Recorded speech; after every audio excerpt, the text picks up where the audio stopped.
Hello and welcome to SCF in Studio.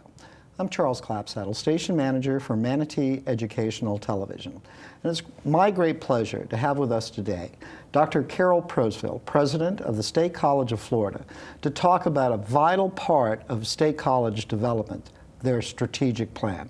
Dr. Probstfeld, I can't thank you enough for coming and taking time out of your very busy schedule to talk to us about something that you've been working on for quite a while now, which is a really vital part of the continued development of State College of Florida, and that's your 2015-2020 strategic plan. Well, we're very excited about it, but first, thank you for having me here. It's always a joy to have the opportunity to sit down with you and to talk about my most favorite thing in the world, which is the State College of Florida. But we are very excited to be talking about our strategic plan. It's been about 9 months worth of work that we've put into developing a plan that's involved as many of our constituents and as many members of each constituent as we possibly could. We worked with a consultant, Barry Banther, who many of your viewing audience probably know. Very talented man, very thorough and knowledgeable in how to put together strategic plans. And he worked with us to design an outreach, if you will, to gather input into this plan that encompassed as many members of our community externally and internally to the college as we possibly could. Our foundation board members, our college board members, our faculty staff, our students, internally, but externally reaching out to our chambers and our EDCs and community groups as far and wide as we could. So we had over 1,000 what we call points of input to the plan, and used a group of people internal to the college who I selected to be part of that strategic planning group, who took all of this input in conjunction with Barry and his research into trends in higher education to help us synthesize it down to the plan we're going to talk about today. Well, and there's some very specific things that we want to go through. But if I may, I'd just like to ask you, why was it important for the college to develop the strategic plan? I'm sure throughout the course of the college there's been, goals and policies and everything that have been said. Why was it important to you to develop this 5-year strategic plan, your vision for the future? Well, I think that if you don't know where you're going, you're never going to get there. And part of what's important about planning is to put in paper and talk out loud about what your vision is and how you're planning to arrive at that point. And so for me, this was the first opportunity since I've been in this role as the president to widely disseminate and try to incorporate where I saw the college going with what our communities, internal and external, want to see our college do as well. So it's just giving me that opportunity that's the launching point to take the college to the next level and in a direction where we're all focused on the same thing. And it's a roadmap. It becomes a roadmap for destinations that you want to go to. It's a roadmap, and also planning. Part of what's great about planning is sort of the collaborative process itself, as well as the outcome. So that involvement and excitement that goes into talking about your future, the future of the institution, the future of the community, has just been energizing and has given us something as an institution to coalesce around. And it's very exciting, if I may say so, to see, some of the things that we're going to talk about, and to see this kind of world vision of where you want to move the college. And we want to talk briefly to go through some of the high points of the strategic plan. And the very first one, I would have to say is clearly kind of defines what the college is, and that's to ensure that SCF programs are available to students in all geographic locations of the service area. Now, SCF has pretty far-reaching place. You have Venice, you have Bradenton, you have the Lakewood Ranch campus. Why was this a key ingredient in part of the strategic plan? Well, our community is forever evolving and growing, and shifts in our population centers, and students learn in different ways now. We want to make sure that we're providing opportunities for our students who are working, our students who are in high school and maybe dual enrolled, students who are place-bound by space or time. And it occurs to us that we have 3 physical campuses and an online campus, but there are areas of our community that we're not reaching. And we want to make sure we have a physical presence there, as well as enhancing our online capabilities so that we're providing that continuum of an experience from the minute you're recruited till the minute you graduate. Well, I think the online presence that you've developed over the years has really increased, and is really a presence on the college. But to be able to develop that so it's more available and wider reaching is certainly, an achievable goal. Well, in particular, we know that in terms of physical presence, the populations that are growing by leaps and bounds right now are east of I-75, north of the Manatee River, and in Northport in South Sarasota County. And so we want to make sure in this area where those populations are growing. If you think back in our history, we moved and started a campus, our founders in Bradenton, before there was much in Bradenton. That's correct. Same thing in our Venice campus, same thing with Lakewood Ranch. So to some extent, in my humble estimation, we might be a little bit behind what our original founders did, but we definitely need to be where those populations are growing. On our South County campus, we have some capacity on that campus. So what's really important is to identify what are the flagship programs we need to put there that will meet the needs of employers and meet the aspirations of students in that area. So that's part of the focus of what we'll be doing in this plan. And that's a big part of it too, is to work with a wide variety, both students and your faculty and staff and educators, but also work with the community and employers to see what is needed as you develop this outreach. I like to say that we've been Manatee Junior College and we've been Manatee Community College and we're the State College of Florida, but throughout that 58-year history, the one thing we have been consistently is the community's college. Right. And it's forever important to us to make sure that we have a seamless relationship, that we're part of the fabric of our community, and we want to even more boldly, if you will, go in that direction. I say the word boldly because I was asked early on in this process, how bold do you want to be in this plan? And I said, very bold. Very bold.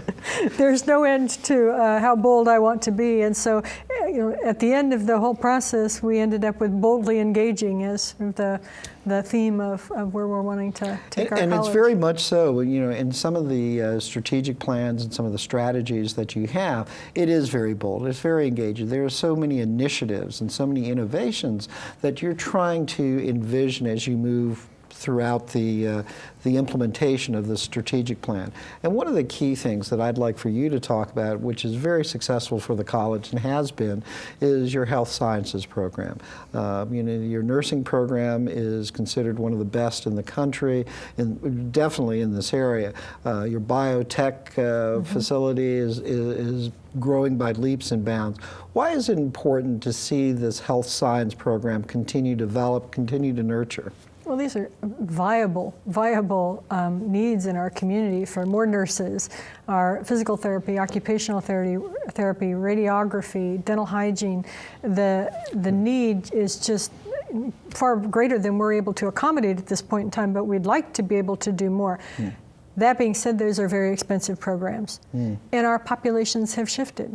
So some of those programs have actually grown up on our Bradenton campus, and we have to step back and ask ourselves, is that the right place for those programs to stay if we want to provide access to a broader region? So we have to think that through, and that's part of what we want to do in this plan, is not just with health sciences, specifically health sciences, but even broader than that. Where do we need to put the programs that we have rather than they live now sort of where they started? Exactly. And where might they need to be? And we are in an environment where we have to think critically about that. We're not in a position where we can or want to necessarily repeat the same programs on every campus. And you might look at other areas and say, well, this is a growing population point where we might want to develop, a facility or outreach in that. And, you mentioned, east of 75, north of the Manatee River, growing population area, homes are springing up, developments are coming in. And also, you mentioned Northport, too, which is a fast-growing area, which is probably at this time kind of underserved in the educational capacities.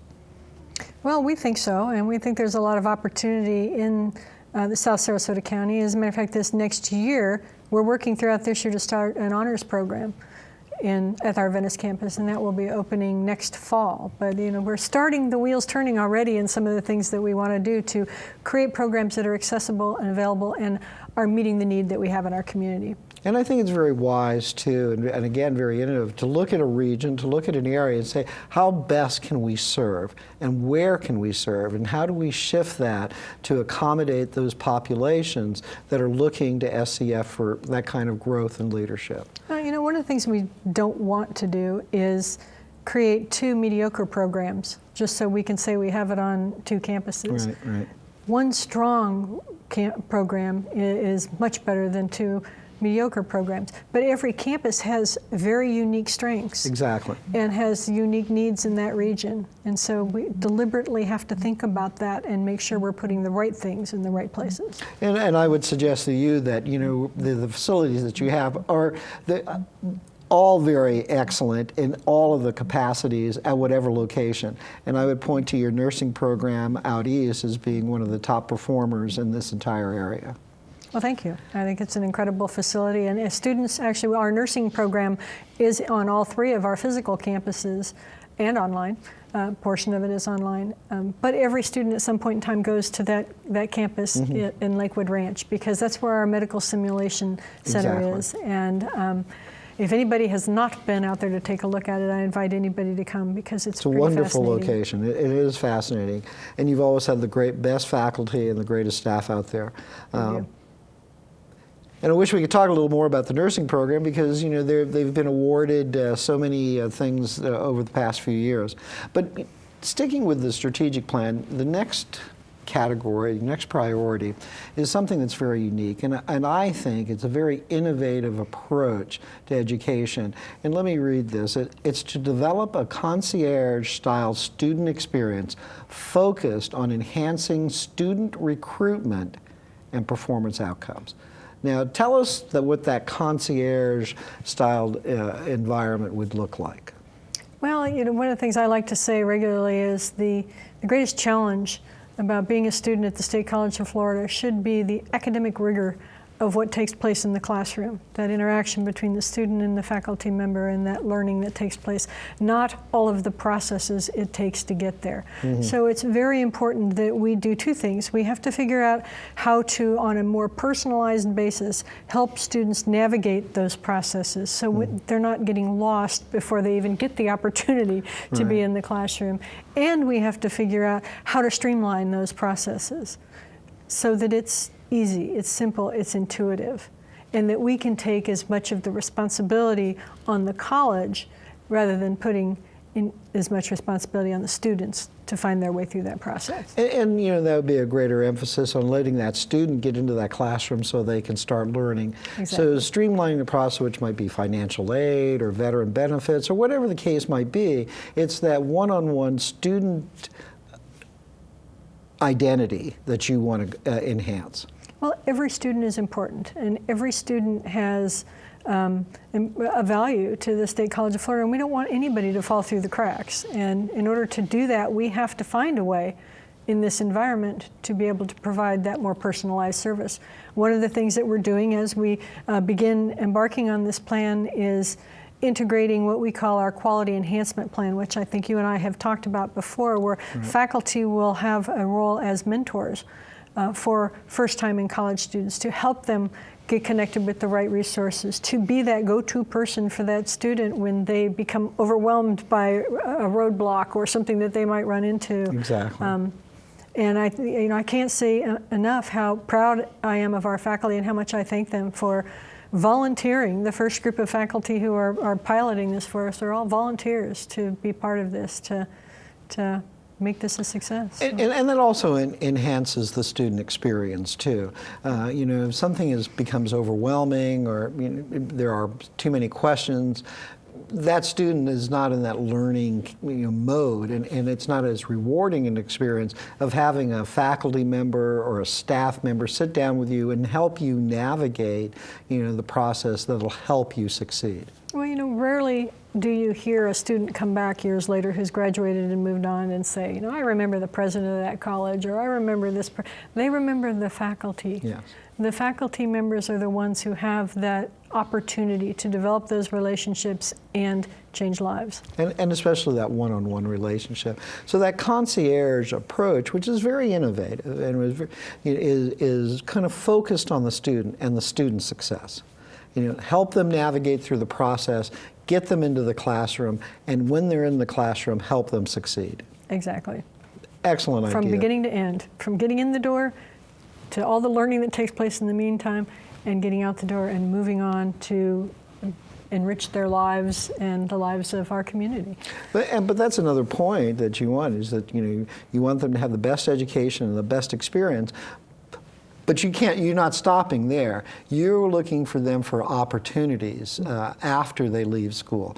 You're working with businesses and industry to see how you can best develop that workforce development. So talk a little bit about that. Well, that's a key part of our plan, is that we need to integrate these real-world experiences into the classroom. So students and faculty alike have opportunities to work with employers in our area, whether it's developing curriculum, internship programs. Mm-hmm. Those are the things that we need to do even more and even better to prepare that student for work or to move on. But the real key is making sure that we're educating. We're not just training, we're training and educating. Because if we know anything about the future, students need to be able to have those critical thinking skills and those problem-solving skills and those communication skills, because the job they're doing when they graduate isn't going to be the job they're doing 2 years, 4 years, 6 years hence. Exactly. Things change rapidly, and they need to have those critical thinking skills to be able to evolve with it, and not just the skills, or just the technical skills. And that's an important part of how the college is really developed, and that, if I can use that term again, that concierge approach is to help develop those skills that are necessary for success, whether it's going on to another school or going into the workforce. And I think that's a critical thing that the college continues to do under your leadership.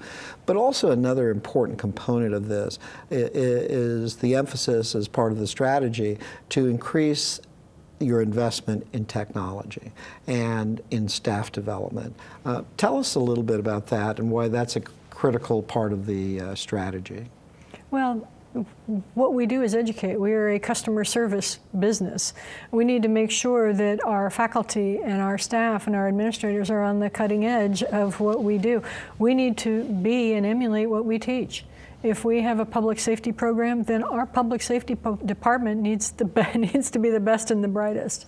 Mm-hmm. So it's important for us across the board, not just with our faculty, but across the board, to live, walk the walk, if you will, of what we're trying to teach our students while they're with us. And so it's just absolutely critical, and technology plays a huge role in that.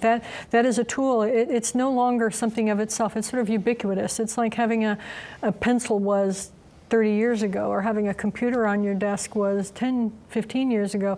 Every piece of technology, whether it's social media or 3D printers or whatever, we need to have that universal understanding. It's across the spectrum. The other part of training that's near and dear to my heart is we need to become far more adept at mining and using data. We have a lot of data. We collect an awful lot of data. It's using that information to make very good decisions, particularly as it relates to helping students be successful, is a real key of where we have to change our mindset on how we do that. And that's such an important remark, is that there's lots of data available at every level for things, and how do you distill that data, make it into information, and make wise decisions based upon that? And I think that's a really important part, and I think the college continues to look at these data that comes in and continue to make those decisions that are for the benefit of the students. Now, your third kind of strategy that we'd like to, your priority, and I want to read this so I get this exactly right, is to aggressively, I love the term, bold, aggressive, these are key terms, that kind of modify, how the college is approaching. But to aggressively engage faculty and program managers, business and community leaders in collaborative curriculum development from start to implementation for programs that are rapidly responsive to workforce needs. Well, this is a theme we've heard again and again and again. And, the college has had workforce programs for years. Mm-hmm. We have advisory committees that help us to make sure those programs stay on the leading edge. Where I think we really need to focus our attention is, what are those areas where we're not in yet? And how do we put faculty in connection with businesses so we can make sure that we're developing the type of programs, the type of degrees, the skills and educational opportunities for students so that when they graduate, they're meeting the precise need of these employers.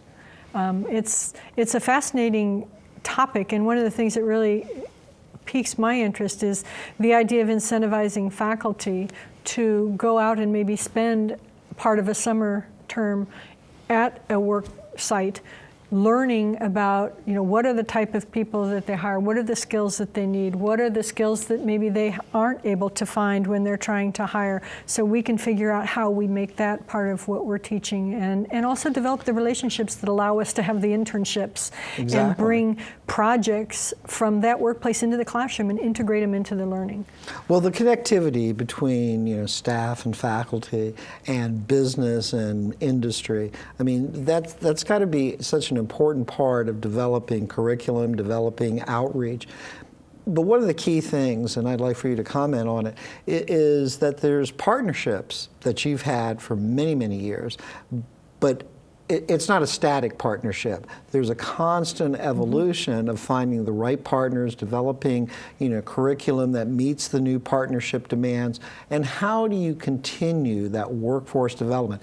It's having your ear to the ground, your finger on the pulse, if I may, to know what's next. Mm-hmm. Where can we rapidly, as the thing, rapidly responsive to workforce needs, whether that might be design, whether that might be nursing, whether it might be in the wide variety of things that are available, but to rapidly respond to what those evolving workforce needs may be. And rapid is an important word in this context. We're pretty quick, relatively speaking, to be able to turn around a program. We worked with a group of employers last year in the insurance industry, and we started our 2-year program in that this year. So we're 12 months, worst case, to get something launched and off the ground. We need to be faster than that.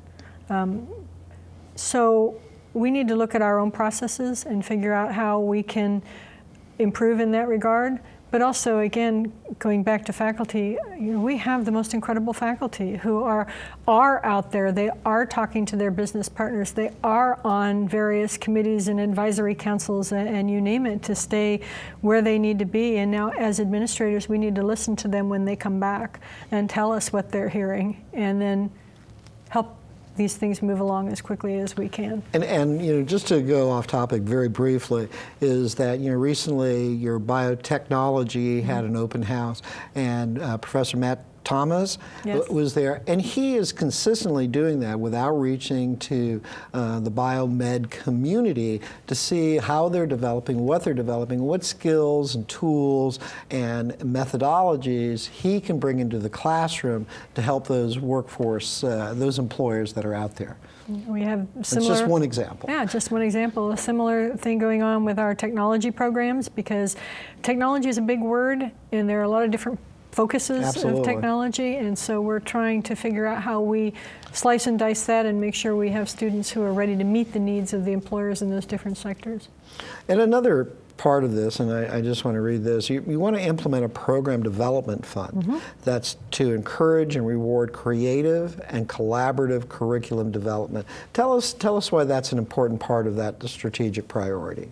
Well, I think that it's important for us to make those connections between employers and our faculty in particular, to have that faculty member, and maybe we partner with an employer to place them there for a couple of months during the summer, and we're bringing resources to bear. The company might be bringing resources to bear so we can help that faculty member make that happen financially, but also to provide resources that whatever they're learning, whatever they're gaining, to be able to implement that on the backside. So it's not just putting the relationships together, but it's funding what comes out of that so we can make it a reality. And another key part of the strategy that was in here is something you just mentioned, to increase both faculty and staff expertise in data analysis and the use, performance management, and project planning. So there's a theme throughout these strategic priorities of big vision, bold choices. This is not narrow focus, let's do this, 1, 2, 3. You're opening the door to opportunities not only within the college, your staff, your faculty, but also within the community as well. So it's very bold, if I can use that word. Boldly engaging. Well, one of the other strategies and strategic priorities that you have is something that, which I think really defines what SEF does, and that's to establish SEF's central role in the educational, cultural, and workforce development of the service region that SEF serves. That's a key sentence to me, because it's saying we're not just interested in the college and seeing it succeed. We want everyone to succeed. And tell us why this was an important priority for you. Well, I think that we, as I've said before, we are the community. I don't see a difference between us. We're all in the same. I think to some extent, maybe over our 58-year history, we've taken for granted the fact that we do need to put ourselves out there as much as we possibly can. We need to open our doors and welcome people in. Last year, I think you were there, we had our first annual gala event on our Bradenton campus. Indeed. We've not done that in years, and the overwhelming feedback we heard from people is, it's been so long since I've been here. It's amazing what's going on this campus. And so we need to remind people why we do what we do. Mm-hmm. And everything we do serves our students, but serves our community. And so to me, the idea that we not only provide education for students, we provide training and workforce development for employers, but we also have the only open access fine and performing arts program in this area. We have an incredible theater program. We have a music program that's touted as second to none statewide, and we need people to partner with us, come and enjoy these events, but help us give these students these opportunities. We had a young man who I'm sure that you remember, Liston, who was a piano player, incredible natural talent that we had the honor of working with as a student at the State College of Florida. But do you know when he started with us, he couldn't read music? So we gave him the foundational aspect that he needed to go with his own natural talent to be able to go on and explore his next steps in his music education. He's at the University of North Florida right now studying jazz. And each success story like that, you've got to be so proud of, of each individual student's success. And it just kind of reinforces that, that emphasis on you want each and every student to succeed. Well, one of the things we're trying to brand, if you will, for the State College of Florida is you can get anywhere from here, and we're here to get you there. We have students like Liston who go on to study music. We have students who go on and go into the workforce. I had dinner with a delightful woman a couple weeks ago who graduated from our nursing program at MJC. She's back now working on her BSN, and then she's a cardiac surgical nurse at Blake Hospital. So here's somebody who has been in our community for quite some time, is contributing in an incredible way, that we've prepared to do some of the hardest nursing work you can imagine, but who's coming back because she says, you know what, I think, I'd like to take my skills even further, and I know that the State College of Florida can do that. And that's a big part of it too, is I think, people who have been through SEF, consider it home. Consider it a place that they can come back to, a place that they can further their education or get more opportunities from. But aside from that, you also want your faculty, your staff, your administrators to be the highest quality possible. And having met and known some of your faculty, I mean, they're of outstanding quality. Their emphasis on student success is immeasurable. Tell us why that is key for your college to retain this highest level of faculty as possible. Well, for a variety of reasons. I mean, first and foremost, to create and graduate the best possible students that we can, we need the right inputs to have the successful outputs that we are challenged to provide as the role we have in this community. So that's critical. The other part, though, is they serve a purpose. I mean, our faculty and staff serve a purpose far greater than the education and training of students. They're part of us. They're part of this community. They're on science fair judging committees. They're doing poetry readings. They're out and about and part of our community. And to the extent that we can attract and retain that kind of quality in the educational, cultural, and workforce life of Manatee and Sarasota County, we're serving a far greater purpose than just educating students. It enhances the community to have the quality and caliber of people that SCS has, out in the community, whether they're serving on boards or associations or, working at, it enhances the quality and the caliber of the community. Absolutely. Well, one of the other things I'd like for you to take a few moments on, and I know this is in keeping with the quality of the faculty that you have, is increased emphasis on using that SCF faculty as subject matter experts on a wide variety of things, whether it's healthcare, or whether it's management, or whether it's innovation. That's very important for you this community to realize that there is a pool of talent within SCF that's available. Exactly, and I think that's, again, part of the strategic plan. Something I think is really important is to let the community know what we have. We had a wonderful session with METV when we filmed our cybersecurity. The experts who sat on that panel are two phenomenal. Were from the State College of Florida, and we have these kind of resources on our campus, and we want to let the community know we're here and we're available for you. You have a problem in your business and you have something that you think we can help you with, we want to be that first call.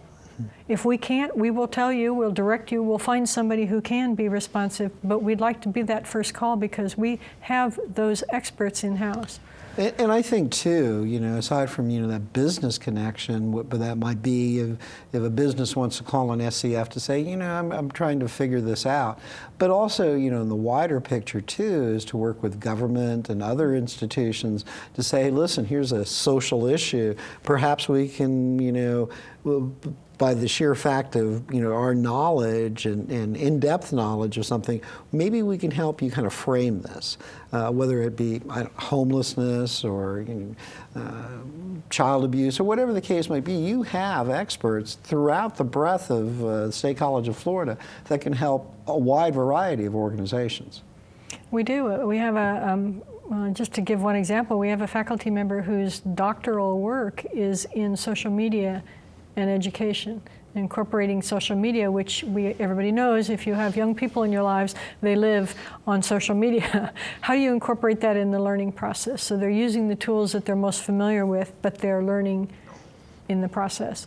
So, and she's an expert at that. She's incredible, and so it's incumbent upon us to figure out how do we get to the larger community what expertise we have on campus so they can take advantage of that expertise. The scope of this plan is very vast. I mean, it's specific in some areas and it's open in some, but the scope of it, the vista of it, is pretty vast. You want to encompass everything from the student experience to the community experience to widespread involvement in trying to make the State College even more of that community asset that it's been these last 58 years. 58, close to 60, 59, we're getting there. And I must say, this is an important step forward for the college, to have something that's so specific, but data-driven as well, to allow you to look at something to say, what do we need to do and how can we do it in a fast and efficient way, but with the quality and the caliber that the State College is known for. Well, one of the things that we said when we started this plan was that we weren't going to have a plan at the end that was all things to all people, but we were going to have a plan that had very bold and specific objectives and priorities that we were going to relentlessly attack, and that's the venture we're on, and where we're headed. And you can tell from this that, through your leadership and the involvement of the people that were helped kind of formulate the strategic plan, this is bold, it's very exciting, it's full of innovation, there's new ways of looking at things, of new methodologies that you want to try, outreach that has perhaps not always been achieved, but you're opening up the door to so many opportunities internally as well as externally for the benefit of the college, and ultimately for the benefit of the students that you serve. You said it. It's really ultimately all about the students that we serve. And if we keep our focus as an institution on that mission, then we're doing exactly the right thing for our community. Now, as this progresses, I'm sure that there'll be tweaks, and you might want to adjust something, and put greater emphasis on this portion or this portion, and that's the way plans work sometimes. But the overall, this roadmap can lead you to great destinations in the future. And we're kind of winding down a little bit, Dr. Brown. I could talk to you about this or any variety of subjects, and I'd love to have you back just talk about the success of all the great things that are happening at the college. But what would you want this community to know about not only the import of the strategic plan, but the path forward? I think the State College of Florida is a partner, and we can't do this alone. We need the help of our community. We need the help of businesses. We need the help of our community leaders. We need the help of donors. We need the help of our alumni. Mm-hmm. We need the help of everybody who's part of the fabric of this community to enrich the total fabric of this community of which we are part. We're just putting together a map, a roadmap, as you said, for this part of the fabric, but we all have to work on it together. And I am inviting everybody who sees something in here that it touches a nerve, it's part of their passion, to join with me. And let's do this together. Let's get it done. This is the right thing to do for our community. And Dr. Probstfeld, and I must say, under your leadership, there is an enthusiasm, there's an excitement, there's an air of we can do this, and I think that's really evident, during the course of your presidency. And now that you've incorporated this passion, bold statement to move forward, I think that this community will not only be very supportive of it, but I also think will want to join in and to help you succeed as you move forward. Well, thank you. I can't say enough about the relationships that we have with our community, and there's just more ahead, bigger, better for all of us. And what's the one quote that you wanted to say that you're here? What was that? How do you say that? You can get anywhere from here? Yes. I think that's a wonderful thing, because SEF can take you anywhere. That's right. You can get anywhere from here, and we're here to get you there. That's exactly what we all want to embrace, because students come in the door with a variety of different expectations, a variety of different skill sets, a variety of different preparedness, but our commitment is to get them where they want to go. Well, Dr. Probstfeld, I can't thank you enough for taking the time out of a very busy schedule to talk about this really important part of the strategic vision that you've created for the State College of Florida. It's really going to make the State College of Florida flourish and continue to be that leading partner throughout the community. Thank you again so much for joining us, and we welcome you to come back at any time to talk about your favorite subject, the State College of Florida. Thank you. I'll take you up on that. And thank you for joining us on the special edition of SEF in studio.